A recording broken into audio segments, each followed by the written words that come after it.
right at about 40 acres, 31.8 of deeded, and then it does border tribal land on two sides. We grow a variety of different heirloom vegetables, and we have heritage chickens. We're getting back into mushrooms. We try to go full circle with the vegetables where we save the seed and then we have another source of income. We sell the seed. Hopefully can get more heirloom varieties out there.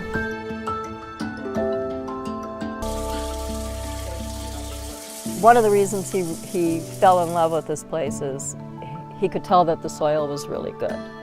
The other thing was that it was bordered on two sides by tribal land, so that made him really happy.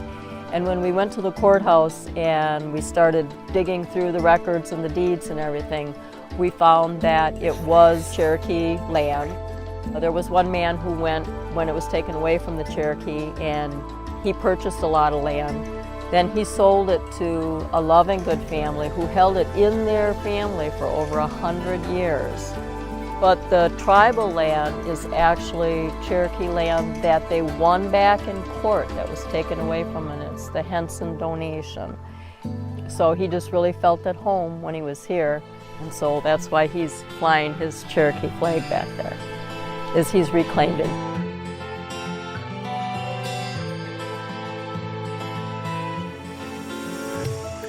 When we were the 2019 Small Farmers of the Year, a lot of people see it online, and so we get calls from all over. Working with Extension, it's basically working with family. I mean, you couldn't get a better group of people, and everybody just reaches out and helps one another.